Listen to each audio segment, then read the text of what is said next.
So, it's just going to record, but, I got to get these other glasses. okay. Whoa, I forgot I was... That's okay. I'm just going to come run and grab it so that I can help you back without tripping on it. Glasses for reading, glasses for seeing, glasses for whatever. Okay, now I'll remember it's there. It's Yeah. okay. Just want you to trip on it. So, I'd like you to start with is just say, hi, I'm Jean Gaines, and then say how many years you were in charge of the chamber, Okay. that kind of thing. All right. I'm ready whenever you are. Okay. Hi, I'm Jean Gaines, and I have retired from the Geneva Chamber of Commerce after 41 years and 7 months, I think. Started there in 1977. It was a wonderful job, wonderful career. And I have so many memories that I am trying to catalog them so I don't jump all over the place. It's all right. If you don't mind starting with Road to Perdition, and then we'll move on to the general. Sure. My memories of Road to Perdition, it was 20 years ago now, so I have forgotten a lot, I'm sure. But we had been writing the Illinois Film Office for a long time, sending photos of Geneva saying, this is a perfect setting for some movie. And we heard back from them that logistically it was just too difficult because you have 31, 25, 38, all three state highways. Logistics were just difficult. So we didn't ever expect to hear from them anymore. So when we heard from the city that they were coming to town to talk about a film, we were really excited, and we just knew that we were going to be the next Woodstock with Groundhog Days. So the fact is they came to town, transformed the town. It was really fun to watch the transformation. But the real hero of this movie was Phil Page, who was the city administrator. And he was the one that negotiated a lot of the agreements with the film company. And if you notice at the end of the film, there is a credit for Geneva, and Phil was very firm that Geneva was going to get some credit for that. I think he probably also played a role in some of the financial settlements for the businesses that were affected. So they came to town, and we thought we'd have this huge crush of PR. We were just so excited. And what we found out was that they had been in many areas in the Chicagoland area already filming, so the big news was already old news, and we really didn't get that big boost. But the local people really enjoyed it. From my office on the second floor on 3rd Street, you had a really clear vision of one of the major scenes that they were shooting. So we had people in our office all the time saying, can I have a front row seat looking out the window? Until one day we heard the director say, get those people out of that window. And so that was kind of the end of the viewing. And we also thought we'd get some big kickback for restaurants, that their crews would eat in the restaurants, and really they brought this huge food truck in, and so they were feeding their people. So that was a little bit disappointing. I think also the movie was not the big success that they expected it to be, and it was a rather dark movie. So while we all enjoyed watching it and trying to identify parts of Geneva, that was pretty much our experience with Road to Perdition. I agree with you. I was like, oh, Geneva was like the worst, the most tragic scene, and Right. I think people too, this you don't have to put on tape, but there were a lot of people that stood in line to see the stars, and I think they enjoyed that, so it was fine. All right, I'm going to take this down so we can kind of do a generic drop.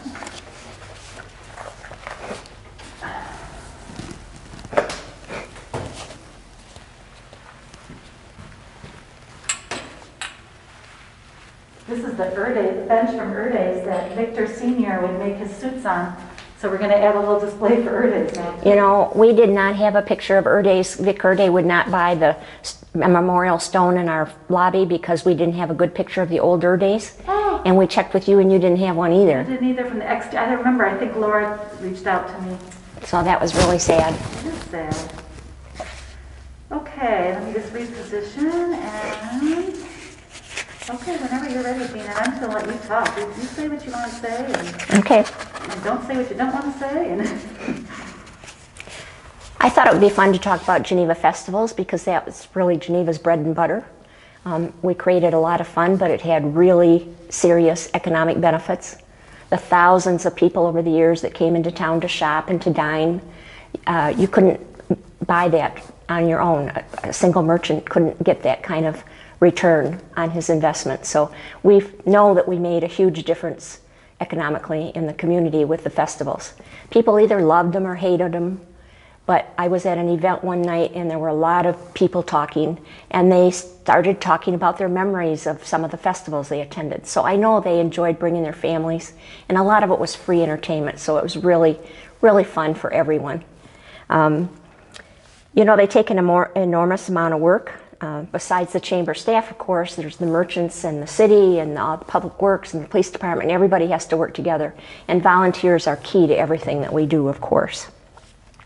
You know, I'd always sort of stand on the sidewalk as everything came together, and I really would cry sometimes because you could see everybody doing their part and it all came together, and it was just so rewarding after all those months of work.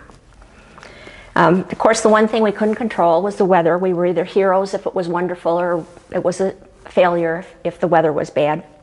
You know, hot and cold was difficult, but rain was absolutely the worst. We had kite competitions with no wind. We had snow events with no snow. We had to cancel the turtle races because we were frying the turtles on the asphalt, and that wasn't really popular. We also had drum and bugle corps competitions with no audience because everybody wanted the drum and bugle corps, but nobody came to see them in competition, and that's where the money was. I remember we looked long and hard for this pumpkin carver one time because we were sure that that would be very entertaining at Festival of the Vine, a seminar in pumpkin carving. So we finally found this guy, and we discovered that it is really boring to watch the back of a man carving for an hour, not talking. So one of the ideas we thought was so creative that just really didn't work. We also learned to explore the units that we were hiring for the parade. Some people don't know that the parade costs about $25,000 because most people get paid. But we were always looking for more music. So when this group called and said they had music and they were fun, and we were like, come on. And as they turned the corner onto State Street, we realized that most of the women were half naked. And our staff just, well, we couldn't stop giggling, of course, first of all. But we knew that we probably had to work a little harder at checking them out before we hired them after that. I think probably Festival of the Vine is one of the favorites of everyone. It was created in 1982 because we wanted to offer a festival or an event each quarter to bring more people, to bring more traffic, to drive traffic to town. Oktoberfests were prominent in every town, so we didn't want to be an Oktoberfest. But some of our merchants really objected to giving up their pumpkins. So Helen Jean Waterman was the director of the chamber at the time. I was brand new, and she was the director, and she said, let's do Festival of the Vine. That means anything that grows on a vine is okay. Well, of course, we all gravitated to the grapes and the wine, even though we had no vineyards in Geneva. The thing was, the name was kind of a long handle, Festival of the Vine, and then we kind of got carried away with the Flavor Fair and the Green and anything that started with it. BAF were really kind of carried away with that. But we're stuck with that name because it was established, and so to this day, it is still Festival of the Vine. The first one was in mid-October. It was extremely cold, extremely windy, and bitter rain. And tents fell over. There was no one on the street. It was a disaster. And the merchants said, you know, you just failed on this one, let it go. But we decided we had some legs that we could grow this event, so we moved it to September, the second week in September, when the weather would be much better. We started adding events. If you remember, Bernie Cryer had the Geneva Family Restaurant. Chuck Lencioni had Firehouse 5. And Martha Park had the very elegant twin door. And the three of them got together with us and started what we then called the Flavor Fair. It was just 1 year younger than Taste of Chicago, and we sort of followed the same rules that they did. We set up the first year in the Ace Hardware parking lot, and we had a card table to sell tickets. I think there were maybe 6 restaurants involved. Little Red Hen with a man by the name of Gordy. I can't remember his last name. Anyway, they were all very enthusiastic, and actually people came and they really enjoyed it. So that's when we started building the Festival of the Vine with the Flavor Fair, and many more restaurants got involved. We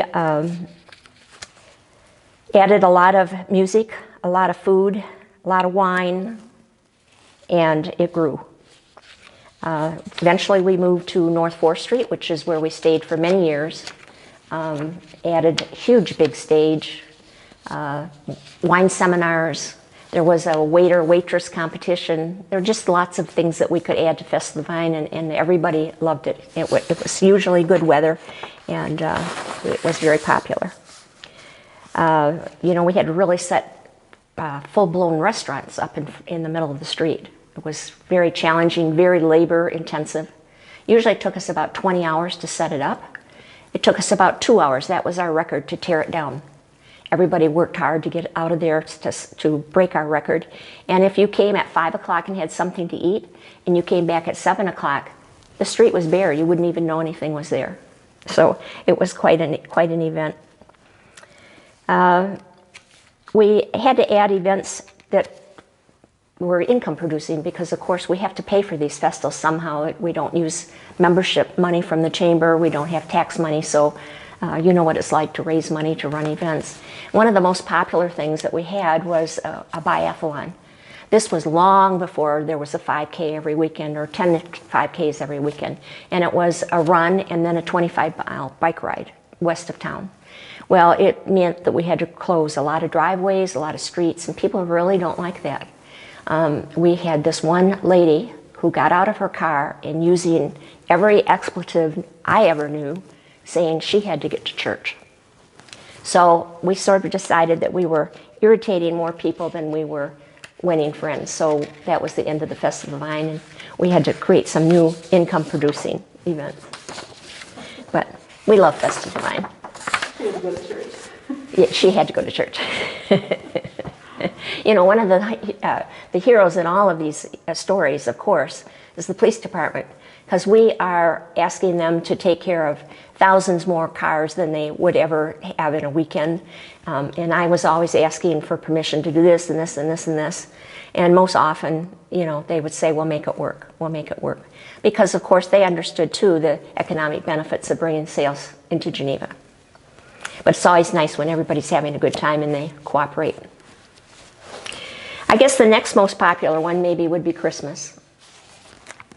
Actually, Christmas Walk was an event when I came to the chamber, but it was rather small. It was sort of only 3rd Street people involved. And I think the idea, from what I understood, was that merchants would invite their friends to come and see the merchandise that they were going to have in their shops for Christmas. Somehow or other, back then, the time between Thanksgiving and Christmas seemed much longer. Now it's like boom, boom, boom. And of course, we have Christmas almost in October nowadays. But anyway, the merchants were pretty closed, and when we decided to start growing it, we wanted to make it a Geneva event, because there is no 3rd Street, Illinois, there is a Geneva, Illinois. So we moved it to the whole downtown district, and it started growing from there. We started adding things like more caroling groups, chestnuts roasting on the street, which was very popular, the horse-drawn carriage rides, a lot of activity with the merchants. The merchants still continued to serve refreshments, but back in the day, the Twin Door even sold Tom and Jerry's, and people walked up, they didn't sell them, they gave them away, walked up and down the street with their drinks. And we know now, A, you can't give away alcohol, and B, you can't walk around with it. So it has changed a little bit, a little less alcohol, but still a great night. It certainly opens the season. It is the spirit of Christmas. Of course, Santa's arrival is always very important. And in the early days, we had a trailer. It was very dark and dreary. Maybe Terry went as a little girl to see that Santa at that trailer. And there were some murals on the wall. There were all elves all over the walls. And it was fine. But one night, some vandals broke into the Santa house and absolutely trashed it. And there was a very creative vandal because he decided to make the elves anatomically correct. We now knew for sure that they were males. Well, that was a big story in the newspaper. It was funny, but sad that our Santa house was absolutely trashed. So I got a call from a man by the name of Kermit Kirby. He ran Johnson Controls. He was sort of a dour person, I guess I could say, not real chatty. But he called me and he said, "I'd like you to come to my office." Well, you know, I was a little intimidated, but of course I went and into his office, and he had this huge desk, beautiful desk, not a paper on it. And he sat down with his arms folded, and he just kind of looked at me for a minute. And if you know me, I can't stand silence. I have to start chat. But he said, "Okay, so you need a Santa house. What would you want?" And I'm like, "Fireplace, nice carpeting, nice bright lights, big bay window, big rocking chair." And he started tapping his fingers, and he said, "Well, I think we can do that." Okay. He said, "We have a construction trailer that we can retrofit." And they did. His employees donated over 1,000 hours recreating this construction trailer into a Santa house. And it's the Santa house that we use to this day. And it was beautiful, it works, and I was very grateful, and I never called him dour again. Let's see, I guess maybe the next thing to talk about would be, we added the Christmas house tour in 1985. The chamber is responsible for paying for everything Christmas in Geneva. And we were really struggling to cover those costs of the greens, the lights, the Santa house, everything that goes on with just donations. So when we heard that the Garden Club, who had been hosting the Christmas walk, wanted to give it up, we said we'd like to take it over. And we used, you know, the brain power of a lot of our members to decide how this would happen, and we decided what we could do would be to invite member decorators to transform these homes. We would give them a budget to work with, and we started building it. We started from very few tickets to many tickets being sold. The homes were beautiful. We added, I think we always did 5 houses, so we still did the 5 houses, but we made each house really special. And the thing I enjoyed the most, I think, was matching the right decorator up with the right house. I did that for many years, and I loved it. And I also loved the fact that these homeowners were willing to open their homes to the tour.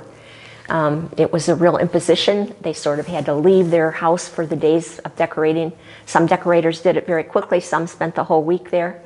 And we had volunteers. We needed 150 volunteers to run these homes.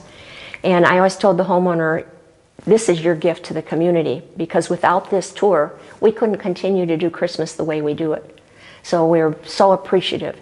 And I think the thing I love the most is when I'd go in and do the walkthrough with the homeowner after the tour, they said to me, "We never knew you were here." And that's because we really were committed to taking very good care of these homes. Some of the funny things that happened was a man wanted to know if you needed to take his dog through. We said, "Nah, dogs aren't allowed." He was really insulted. We had lots of funny stories about people who wanted tickets. We had women who would buy their tickets in October or in August because they were so afraid they wouldn't have enough. We would run out of tickets, and we did on occasion. Harrington would say that people would make their reservation when they left that year for the next year. People took time off from work. They marked it on their calendar. And we had some challenges there too. There was the year that we had 12.5 inches of snow 2 hours before we were to open. Really panicked with that one, but we managed to open. We managed to have all of the volunteers show up, and the people came. No, I don't think there were maybe 10 tickets that were not used. And we also extended it to 2 days. I think it was Mike Haas from the Straw Flower Shop who said, "You know, we spend all this time and money creating these homes. Why do we limit it to just 1 day? Let's open it up to a Saturday." So that's when we started with the 2-day tour. Very successful. It was a very good idea. Kept people in town to eat dinner later at night. They did Christmas walk Friday night, and some of them came back Saturday to do the rest of the tour and to stay and shop. So it was really good. We did have one very serious time when we were ready to open, and I walked up the driveway, and the lady met me on the driveway, and she said, "My husband passed away last night." I mean, my heart broke for her, but of course, my next thought was, what in the heck are we going to do now? And she said, "I want to tell you something. You're going to go ahead with the tour, because my husband had the most fun watching the decorators change our home into a really beautiful Christmas house tour. So I want you to go ahead."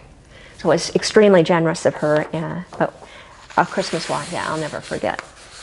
Yeah, I worked with her at the high school. She's a neat lady, and she's been a volunteer here. Oh, has she? Yeah, she's a very sweet lady. And he had such a good time.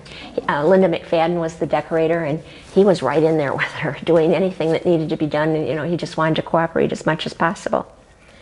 And I can't leave this without saying again that the volunteers were absolutely key. And these, sometimes you'd be in a house where the same hostesses had worked together for many, many years, and they would always ask that they could be scheduled together, which of course was wonderful. Certainly the house tour brought more traffic to town, but it also spotlighted our decorators and our florist. And we are so proud of that event. I would say too that Christmas is truly magical in Geneva. There is a certain feeling on the street that night. I don't know what it is. It's not something you can create. It's not something you can buy to create. It's just a feeling, and I think most people that come do feel that on that Friday night. The caroling, and sometimes there's snow, sometimes it's hot, sometimes it's cold, but it's a magical night, so we're very proud of that too. Some of these traditions, we're just so happy that they can continue year after year. And then I guess we'll talk a little bit about Swedish Days, which of course is the most famous sort of the festival that put Geneva on the map. I think that by the late 40s it was established as a festival. I think it had a couple of name changes, but Swedish Days won out, and by the time I came in '77, it was a really well-established festival. In those days, there were not, I keep saying in those days, it was a long time ago, I guess, there weren't many festivals. There weren't many city festivals around, so Geneva was one of a few to choose from. By the time we moved into the 80s, 90s, and 2000s, everybody had a festival. 1, 2, 3, you could choose from anything. And that's when we really had to start upgrading and making it more competitive. Having trouble saying that word. So in the beginning, we had some local entertainment.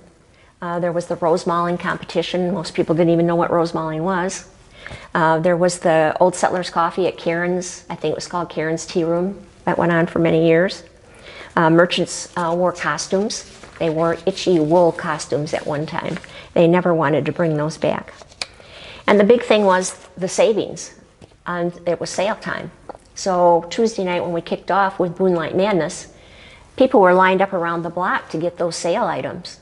Sidewalk sales were huge. Well, then of course the big box came to town, and they had sales all the time. So merchants had to change their tack and become more creative with things that would bring people into the store that weren't savings, necessarily a sales savings. We added some new events. We started hiring more regional entertainers. We got rid of this stage that we had paid $1,000 a year to the city to buy. It had this metal steel base, and we had to lay a new floor decking on it every year, and the city crew had to move those metal pieces in place every year. It wasn't very high. It also wasn't very safe. So when we decided we really had to retire it, I think Public Works had a big party because they could get rid of that huge job of moving that stage. We think that one of the really neat things about Swedish Days is the food booths. They're run by Geneva Charities, so they're able to raise money for their agencies every year. You had the Rotary Club and the Lion Club and the Knights of Columbus, and they grew more sophisticated as time went on and offered more new things. And then we also had the new event with restaurants going out on the street. This was kind of a sticky slope for us, or steep slope for us, because We wanted the not-for-profits who were paying to be on the street to do really well, but you couldn't really tell a restaurant who was there year-round that he couldn't go out and make some money. So we were fortunate that most of the restaurants paid the fee as well.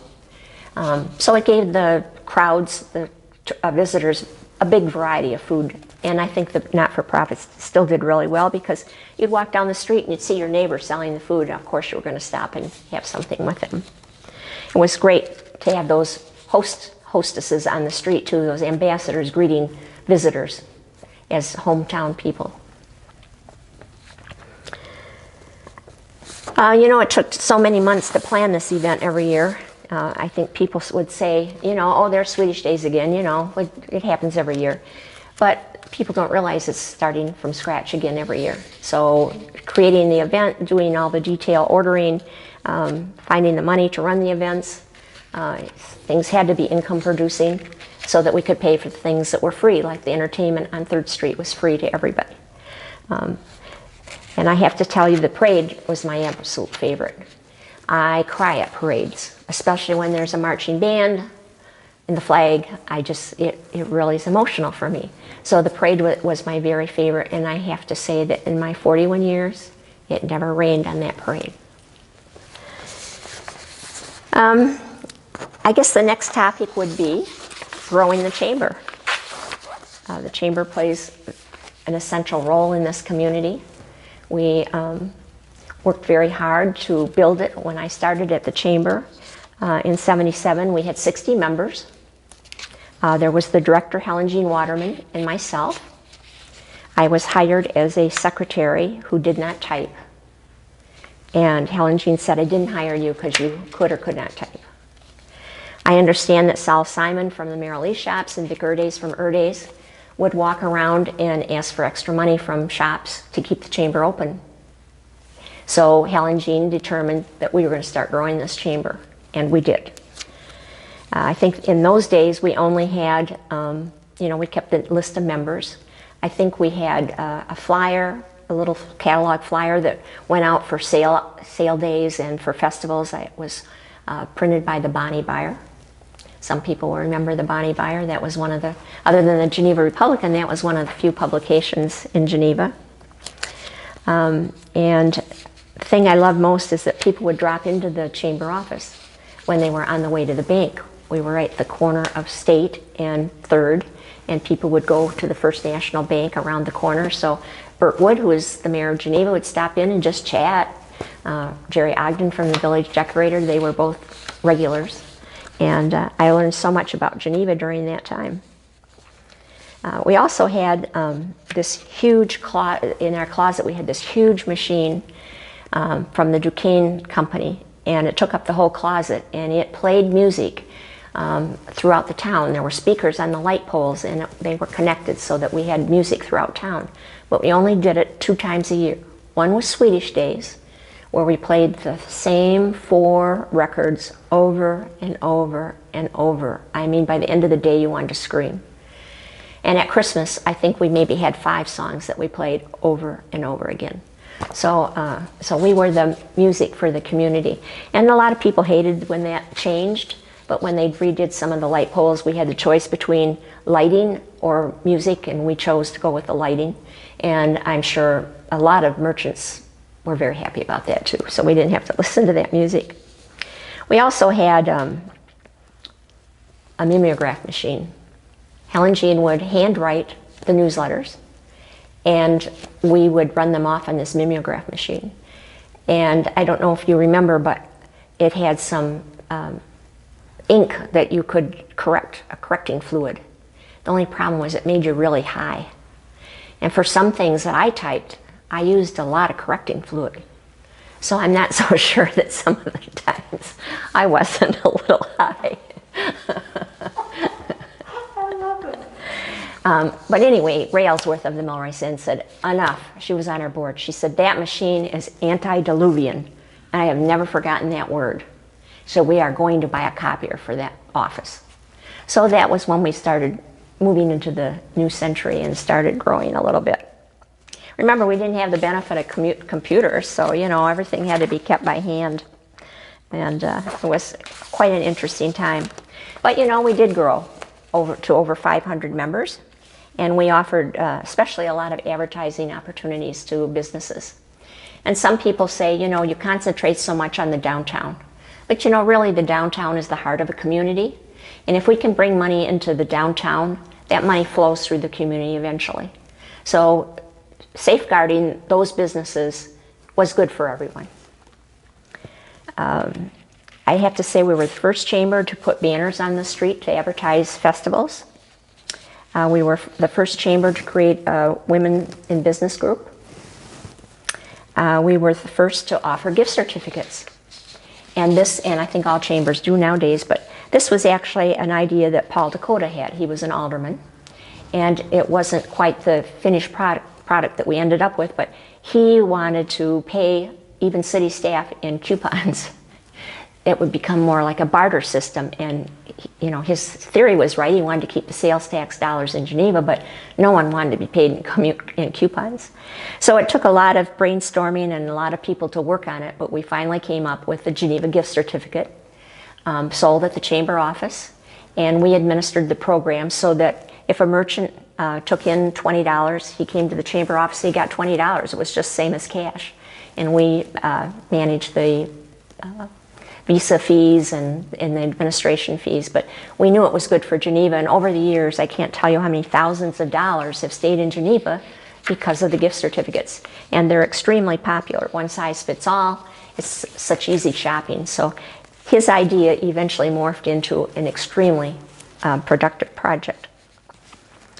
I think also the longevity of our businesses is really interesting. I was counting the other day that there were 17 businesses that I worked with the first generation and then the second generation, and in one case even the third generation.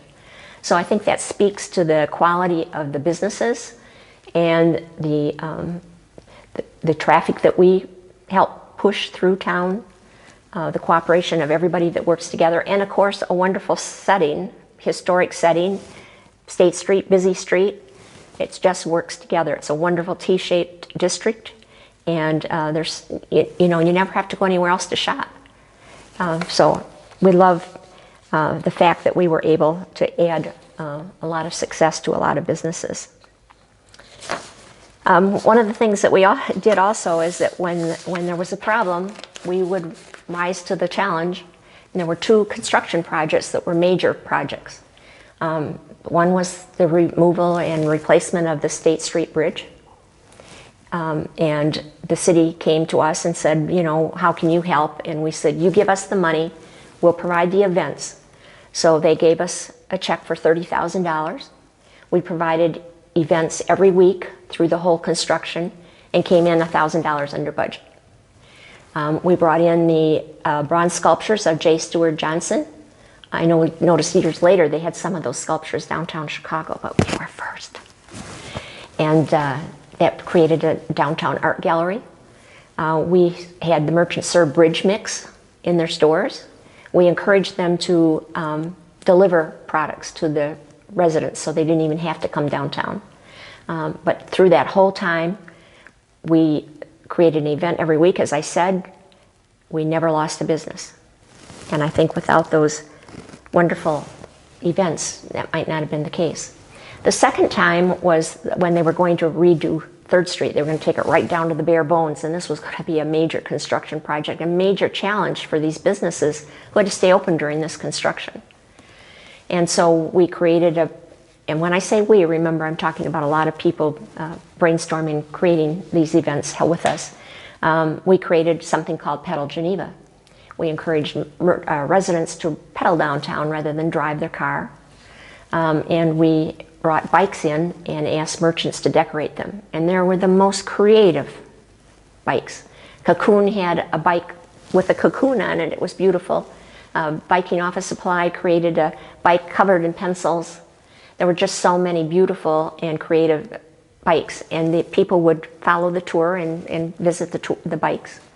And though, in fact, the yellow bike that Paper Merchant showed is still at Paper Merchant. So it was a very successful program, and in fact we even brought it back a couple years later because it was so successful. And so we, again, we're happy to provide the events with funding from the city, and no one went out of business. So to me, the Chamber played an integral part in the success of this town. And as I said in the beginning, it was a wonderful, wonderful job. I met so many wonderful people. We did say to each staff person, now a staff of 6, you can each have 5 people you'd like to kick right now. And amazingly, most times we had the same 5. But I would say 99% of the time. We had wonderful members who really cooperated, and loved them all. So it was a great career. That's awesome. That's it. Would you mind doing your intro one more time? Because I realized I had to do it with the Road to Perdition poster. Sure. And I'd also like to have one of you just, so your name again and just how you introduced it before. Okay. Hi, I'm Jean Gaines. I'm recently retired from the Geneva Chamber of Commerce after 41 years, 7 months. It was a wonderful job. I loved every minute of it, and I can't tell you the number of events and promotions through the years that we tried. Many were so successful, some failed. It was just a fun time and a very creative time, and I'm very grateful for finding Geneva to call home and for that job opportunity. Who hired you? Did Jane? Actually, Helen Jean Waterman interviewed me, but the board of directors made the final decision, and Leroy Delasassi from the lumberyard. Yeah. He said it's the best decision we ever made, which just made me feel so good. And Helen Jean was there 77. In 81, she left the job, mid-82, right after Festival of Vines, she left and moved to Florida. And they hired, this isn't for the camera, it's not on, is it?